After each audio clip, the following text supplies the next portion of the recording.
Hello student, मैं हूं Ankit Jain and I welcome all of you to my YouTube channel. आज के इस वीडियो में हम बात करेंगे हाउ टू इंट्रोड्यूस योरसेल्फ। जब भी हम किसी इंटरव्यू में जाते हैं तो सबसे पहला जो क्वेश्चन हमारे माइंड में आता है कि अपना सेल्फ इंट्रोडक्शन कैसे दें, कैसे हम अपना सेल्फ इंट्रोडक्शन बेहतर से बेहतर दे सकते हैं कि हमारा फर्स्ट इंप्रेशन बहुत ही बेहतर बने। एक कहते हैं ना कि first impression is the last impression, तो आपका फर्स्ट इंप्रेशन हमेशा आपके सेल्फ इंट्रोडक्शन से झलकता है। तो आपको हमेशा ये कोशिश करनी चाहिए कि अपना सेल्फ इंट्रोडक्शन बेहतरीन दे। अब वो बेहतरीन हम कैसे देंगे? जब हम कुछ पॉइंट्स को फॉलो करेंगे। तो आज के इस वीडियो में मैं आपको पॉइंट टू पॉइंट बताऊंगा कि आपको अपना सेल्फ इंट्रोडक्शन कैसे देना है। जैसे ही आप इंटरव्यूअर के रूम में जाते हैं, आपको अपने चेहरे पर एक मुस्कान रखनी है, इंटरव्यूअर के साथ आई कांटेक्ट हमेशा बनाए रखना है और सबसे पहले आपको शुरुआत करनी है ग्रीट के साथ। आपको इंटरव्यूअर को ग्रीट करना है। आप कह सकते हैं गुड मॉर्निंग, गुड आफ्टरनून और good evening according to the time. अगर 12 बजे से पहले का समय है मॉर्निंग में तो आप गुड मॉर्निंग कह सकते हैं। 12 बजे से 5 बजे तक का समय है तो आप गुड आफ्टरनून कह सकते हैं और 5 बजे के बाद का समय है तो आप गुड इवनिंग कह सकते हैं। उसके बाद आ जाती है बात नेम से। तो जब हम नेम की बात करते हैं तो आपको यहां पर ध्यान रखना है कि यहां पर आपको क्या गलती नहीं करनी है। यहां पर कई स्टूडेंट होते हैं जो कि कहते हैं माई सेल्फ अंकित जैन।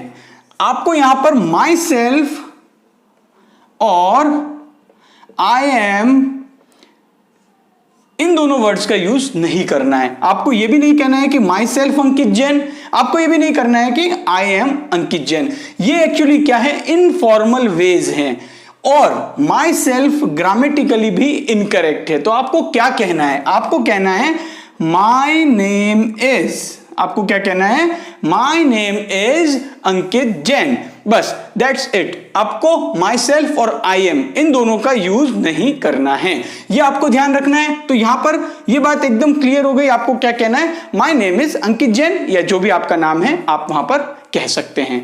अब बात आ जाती है प्लेस की। प्लेस की अगर हम बात करें तो आप यहां पर कह सकते हैं आई एम फ्रॉम और आप कह सकते हैं आई बिलोंग टू। अब ये दोनों जो है वो करेक्ट हैं, आप कुछ भी यूज यहां पर कर सकते हैं। आई एम फ्रॉम जयपुर, तो यहां पर आप कह सकते हैं आई एम फ्रॉम जयपुर और आप कह सकते हैं आई बिलोंग टू जयपुर। अब सोचिए कि अगर इंटरव्यू आपकी ही सिटी में हो रहा है तो आप क्या कहेंगे, I am from Jaipur itself, I belong to Jaipur itself. इस तरीके से आपको अपना प्लेस का इंट्रोडक्शन देना है। अब बात आ जाती है आपकी फैमिली की। तो फैमिली की अगर हम बात करें तो यहां पर मैं आपको जो सेंटेंस बताने वाला हूं आपको एज इट इज रट लेना है। हर इंटरव्यू में आपको ऐसे ही जवाब देना है। तो आपको क्या कहना है, in my family apart from my parents I have 2 elder brothers and a younger sister। अब सोचिए कि आपके ग्रैंड पेरेंट्स भी आपके साथ में रहते हैं। सपोज कीजिए आपकी दादी माँ भी आपके साथ में रहती है तो आप कैसे कहेंगे, in my family apart from my parents and grand mother. अगर दोनों ही हैं दादाजी और दादी जी तो आप क्या कहेंगे, in my family apart from my parents and grand parents I have 2 elder brothers and 1 younger sister। अब बात करते हैं आपके क्वालिफिकेशन की। तो क्वालिफिकेशन की जब हम बात करेंगे तो आप क्वालिफिकेशन को कैसे बताएंगे? तो क्वालिफिकेशन में आप कह सकते हैं I am a postgraduate in, जिस भी सब्जेक्ट में आपकी पोस्ट ग्रेजुएट है। अगर आपकी पोस्ट ग्रेजुएट नहीं है, अगर आपकी क्या है अंडर ग्रेजुएट, यानी कि अगर आपने बीएससी बीए कुछ भी किया है तो आप कह सकते हैं I am a undergraduate in chemistry, I am a postgraduate in chemistry. या फिर अगर आप किसी कोर्स को परस्यू कर रहे हैं, यानी कि आप एमएससी फाइनल ईयर में हैं, बीएससी फाइनल ईयर में है, तो आपको किस तरीके से कहना है? तो आप कह सकते हैं I am pursuing BSc final year. ऐसे आप अपना इंट्रोडक्शन दे सकते हैं। या फिर यहां पर आप कह सकते हैं I M in BSc final year. तो यहां पर मैंने आपको अपनी क्वालिफिकेशन बताने के लिए 3 तरीके बताए। I am a postgraduate in chemistry. अब यहां पर आप चाहें तो अपनी यूनिवर्सिटी का नाम और अपने परसेंटेज बता सकते हैं, नहीं भी बताएंगे तो चलेगा। I am a postgraduate in chemistry from Rajasthan university. अगर परसेंटेज आपके बहुत अच्छे हैं तो बताइए, नहीं है तो बताने की जरूरत नहीं है। और अगर आप कोई भी डिग्री परस्यू कर रहे हैं तो I am pursuing BSc final year, I am pursuing BTech final year, I am pursuing BA final year. इस तरीके से आपको अपना इंट्रोडक्शन देना है। जो भी आपको बेहतर लगता है वो आप चूज कर सकते हैं। अब बात आ जाती है आपके एक्सपीरियंस की। तो एक्सपीरियंस की अगर हम बात करें तो अगर आप फ्रेशर हैं तो वहां पर तो आप यही कहेंगे कि आई एम ए फ्रेशर। लेकिन कुछ ऐसे कैंडिडेट भी होंगे जिनको कुछ पास्ट एक्सपीरियंस है, तो आपको क्या कहना है, I have 5 year experience of working in a research organisation. या फिर अगर आपने किसी और कंपनी में काम किया है, जैसे अगर आपने जर्नलिज्म सेक्टर में काम किया है तो आई have 5 years experience of working in A reputed newspaper. जो भी आपका प्रीवियस एक्सपीरियंस है वो यहां पर आपको बताना है। मैं यहां पर एग्जांपल के तौर पर कि अगर किसी ने फार्मास्यूटिकल इंडस्ट्री में काम किया है तो आई have 5 years experience of working in A pharmaceutical company in A synthesis laboratory. इस तरीके से आप कह सकते हैं।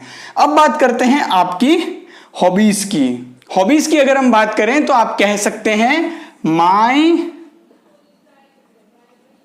Hobby is listening to music. या फिर आपकी हॉबी अगर कुकिंग करना है तो आप कह सकते हैं माई हॉबी इज कुकिंग। आप कह सकते हैं माई हॉबी इज ट्रेवलिंग। आप कह सकते हैं माई हॉबी इज सिंगिंग। जो भी आपकी हॉबी है आप उसके अकॉर्डिंग कह सकते हैं। जैसे किसी को बुक पढ़ने का शौक है तो माई हॉबी इज रीडिंग बुक्स।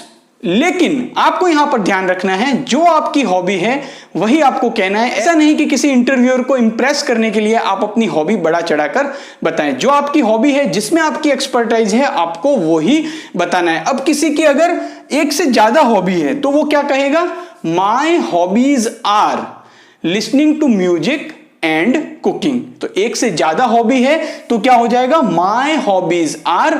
अगर आपकी सिंगल हॉबी है तो आप कहेंगे my hobby is listening to music. ये सब हो जाने के बाद आपको कहना है that's all about me, thank you. तो एक चेहरे पर मुस्कान के साथ आपको इंटरव्यू शुरू भी करना है और आपको इंटरव्यू जब खत्म हो जाता है तब भी चेहरे पर मुस्कान के साथ आपको कहना है that's all about me, thank you. तो इतना सब अगर आप कर लेंगे तो आई एम डैम श्योर कि आपका जो सेल्फ इंट्रोडक्शन वाला पार्ट है वो बहुत ही अच्छे से जाएगा। अब आपको क्या करना है, इन सारे पॉइंट्स के साथ आपको प्रैक्टिस करनी है। Starting from greet to hobbies आपको प्रैक्टिस करना है।